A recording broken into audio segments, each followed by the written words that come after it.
She texted, "I'm pregnant and keeping it, but I don't want you involved." I replied, "Understood." Then I sent her mom the DNA test from 2 years ago. Her mom was at my door with her sobbing daughter in 20 minutes. I 29 male was sitting at my desk finishing up some invoices when the text came through at 3:22 p.m. on a Thursday. It was from Brianna, 27, my ex who I dated for 3 years before we split 8 months ago. "Hey, I need to tell you something. I'm pregnant, it's yours, but I don't want you involved at all. No support, no visits, nothing. I'm doing this alone, just thought you should know." I stared at the message for a solid minute, then I typed back, "Understood." 3 dots appeared immediately, then disappeared, then appeared again. Finally, "That's it, just understood. Yep, wow, shows what kind of person you are, don't contact me again." I set my phone down and opened my filing cabinet, pulled out a folder labeled Important Docs.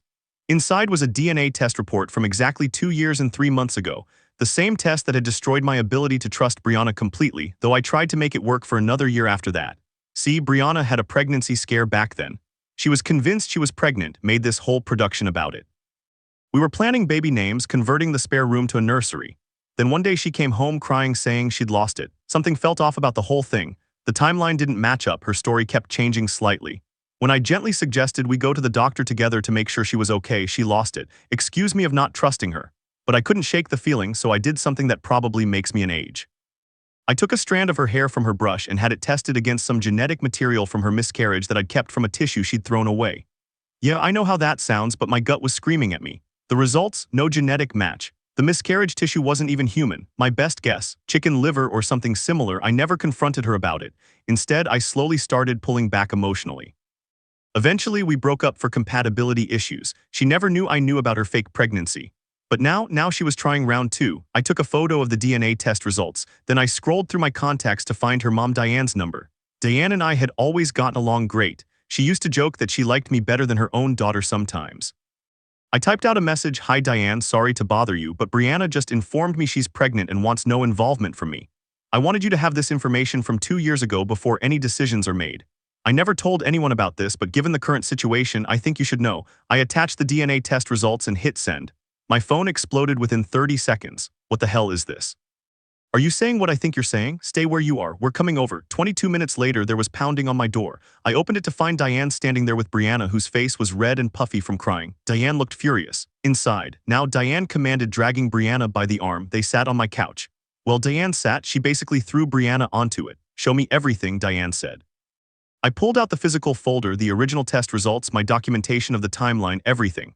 Diane's face got damaged. Brianna was sobbing. "It's not like that. I thought I might be pregnant and then I wasn't sure, and Jake was being so sweet and I didn't want to disappoint him. So you bought animal organs and pretended to miscarry," I asked calmly. The room went silent. "How did you?" Brianna started. "DNA test. It wasn't human tissue." Diane stood up slowly. "And now this pregnancy?" Brianna looked at the floor. "Answer me. I am pregnant, but what? It's not his." The room was so quiet you could hear the neighbor's TV through the wall. "Whose is it?" Diane asked in a deadly quiet voice. "Trevor's. Your married coworker, Trevor, the one with 2 kids." Silence. "You're trying to baby trap Jake because Trevor won't leave his wife," Diane said. "It wasn't a question." Brianna started ugly crying. "You don't understand. Trevor said he loved me. He said he was getting divorced. But then his wife got pregnant again and he said he couldn't leave now, and I'm already 2 months along, and what am I supposed to do?" I leaned back in my chair. "So your solution was to pretend it was mine and that you didn't want my involvement, thinking I'd fight for parental rights and support you anyway." She looked up at me with tears streaming. "You were always so good to me, so responsible. I knew you'd step up even if I said I didn't want you to. You'd never let a child of yours go without, except it's not my child. You wouldn't have known that." Diane's hand moved so fast I barely saw the slap coming. The crack echoed through my apartment. "You disgust me," Diane said, using this man's goodness against him after what he did for you. "He paid for your coding boot camp. He supported you when you were finding yourself. He treated you like a queen, and this is how you repay him." Update 1. Holy crap, you guys were right. This was just the beginning of the crazy. So after Diane dragged Brianna out of my apartment, literally she grabbed her by the ear like she was 5, I thought that was the end of it. Nope. The next morning I woke up to 67 Instagram notifications. Brianna had posted this long-ass story about how I was a deadbeat dad who was abandoning her in her time of need. She actually wrote, and I quote, "Some men will sweet-talk you fears, then run the second there are real consequences. Ladies, this is why we choose better. #single moms rock deadbeat dad has not ready." The comments were insane. Her friends were calling me every name in the book. Some were saying they always knew I was trash. One girl, Kelsey, wrote a whole paragraph about how men like me should be chemically castrated. But here's the thing. Diane has Instagram too. She commented, "Interesting fiction, sweetie." Should I post the DNA test showing you faked a pregnancy 2 years ago, or should I mention that you admitted the baby is actually your married co-workers? At everyone, my daughter is a liar and a home wrecker. Jake is the victim here. The comment section went nuclear. Within an hour, Brianna had deleted everything. But screenshots live forever, and I made sure to grab them all for my records. Then came the messages from Trevor's wife, Eliza. Is this true? Is Brianna pregnant with my husband's baby? I sent her screenshots of everything, including Brianna's confession in my apartment. Yeah, I recorded it. One-party consent state baby. 20 minutes later, Eliza posted the screenshots on her Facebook with the caption. So this is the workplace friend Trevor said I was paranoid about, currently pregnant with my husband's baby while trying to fraud her ex into raising it. Some women really have no shame.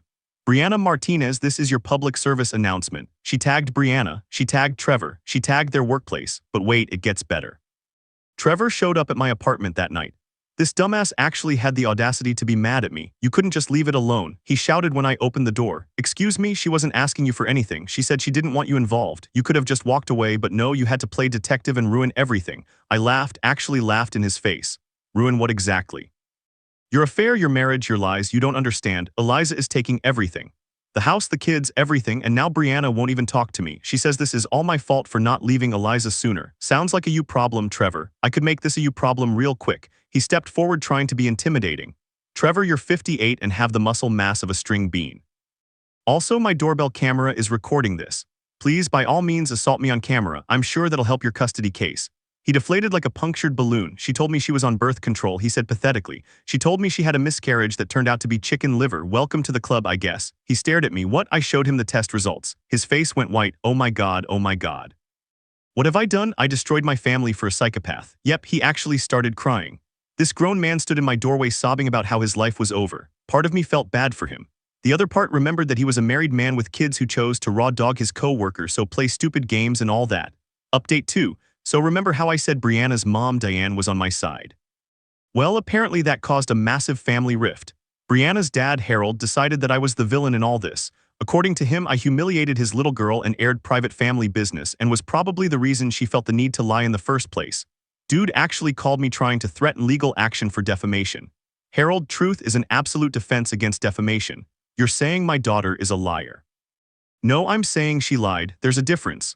One is a character judgment, the other is a statement of fact backed by DNA evidence. You had no right to share that with Diane. Your adult daughter tried to commit fraud. Her mother deserved to know. He hung up on me, but then the extended family got involved. Brianna's Aunt Rosa, Diane's sister, posted on Facebook about how certain people need to mind their own business and that family matters should stay in the family. Diane responded, family matters. My daughter tried to defraud an innocent man into raising another man's child. That's a crime, Rosa. Rosa, she made a mistake. She's pregnant and scared. Diane, she's pregnant because she was sleeping with a married father of 2. She's scared because she got caught. Stop enabling her. The Facebook fight went on for hours. Cousins were taking sides. Grandma Ethel chimed in. Within my day, this would have been handled quietly, which started a whole generational debate. Then Brianna made her next move. She showed up at my workplace. I work at a small marketing firm, maybe 20 employees. Everyone knows everyone. And here comes Brianna, visibly pregnant now. She'd been hiding it before, crying at the reception desk. Please, I just need to talk to Jake. He won't answer my calls. It's about our baby, our baby. The receptionist Grace called me down. I brought my manager Carl with me as a witness.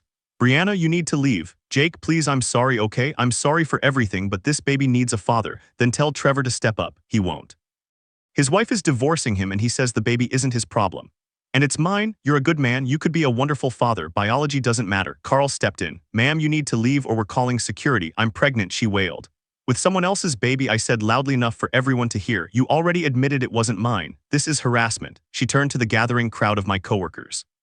He's abandoning me. I made one mistake. He's throwing away 3 years. I pulled out my phone and played the recording of her admitting Trevor was the father. The whole office heard it. Brianna's face went from fake sad to genuinely horrified. You recorded me, one-party consent state. Now leave before I file a restraining order. She left, but not before screaming that I was a sociopathic monster who destroyed her life.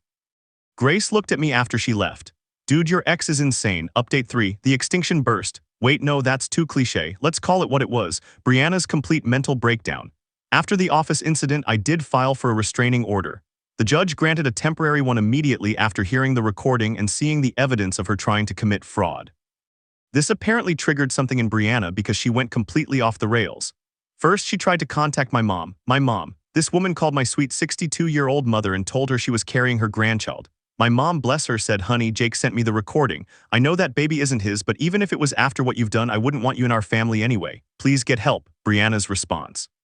She told my mom I was gay and in denial, which is why I was rejecting her and the baby. My mom, even if he was, that would be fine. But he's not, considering he's been dating that lovely girl Meredith from his gym for the past month. Oh yeah, didn't mention that. I started seeing someone new. Nothing serious yet, but Meredith is great. She thinks this whole situation is bonkers and has been super supportive. Anyway, after my mom shut her down, Brianna tried a new approach. She contacted my ex-girlfriend from college, Jessica. Jessica called me laughing. "Yo, your crazy ex just DM'd me asking if you ever showed violent tendencies when we dated." I told her the only violence you ever showed was against pizza rolls at 2 a.m., but here's where it gets really crazy. Harold, Brianna's dad, decided to take matters into his own hands. He showed up at my apartment with two of his brothers, Rick and Paul, three middle-aged men trying to intimidate me into doing the right thing. "You're going to marry my daughter," Harold said. I laughed. "No, I'm not. She's pregnant and alone. She's pregnant with Trevor's baby. Trevor's problem, not mine." Rick stepped forward. "You think you're tough, boy? I think I'm smart enough to have this conversation on my doorbell camera. I also think my neighbor is a cop who's probably home right now. Want me to call him?" They left, but not before Harold said, "You'll regret this. The only thing I regret is not seeing who your daughter really was sooner." The next day, I got a call from my landlord. Harold had called him, claiming I was running a drug operation out of my apartment. My landlord, who I've known for 5 years, laughed it off and warned me about the accusation. Then they tried calling my work, saying I'd been embezzling. My boss told them to provide proof or face legal action for false accusations. They hung up.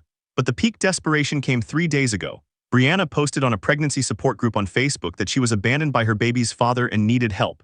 She raised $1,400 before someone recognized her name from Eliza's viral post and outed her in the comments. The group admin investigated, found out the truth, and not only banned her but demanded she return order hearing. Brianna showed up in a maternity dress that looked like she was about to give birth to triplets. She was only 3.5 months long. Her dad was with her, along with some lawyer who looked like he got his degree from a cereal box. My lawyer, Janet, absolute shark, worth every penny, had everything organized. The fake pregnancy test from 2 years ago, the recordings, the screenshots, the harassment at my workplace, the false accusations to my landlord and employer, everything. Brianna's lawyer tried to argue that I had emotionally manipulated her into lying about the paternity. Janet, how does one emotionally manipulate someone into having sex with their married co-worker? He was withholding affection. They had been broken up for 8 months when she got pregnant. The judge looked tired already. Then Brianna took the stand. She actually tried to cry but couldn't produce tears. She kept touching her belly dramatically while talking about how devastated she was that I wouldn't step up for this innocent baby. "Ma'am, is this your child's biological father? Biology doesn't determine fatherhood." That's not what I asked. "Is he the biological father?" Long pause. "No, do you know who the biological father is?" "Yes, and who is that? I don't see how that's relevant." The judge granted the restraining order for 2 years. Brianna screamed that I was ruining her life. Harold called me a coward. The security guard had to escort them out. But wait, there's more. Outside the courthouse, Trevor was waiting with divorce papers. He wanted Brianna to sign something saying she wouldn't pursue child support. The meltdown was epic. Brianna started hitting him with her purse. Harold tried to grab Trevor. Trevor's lawyer was recording everything. It was chaos. Local news picked it up because someone filmed it. Domestic dispute at county courthouse leads to 3 arrests. Yeah, Harold, Brianna, and Rick, who showed up for support, all got arrested for assault and disturbing the peace. Update 5. So Brianna had to pay back the $1,400 she fraudulently raised. Plus, she got banned from multiple pregnancy support groups after her story went viral in those communities. Trevor's divorce was finalized. Eliza took him to the cleaners. He's living in a studio apartment and paying alimony and child support for his actual kids.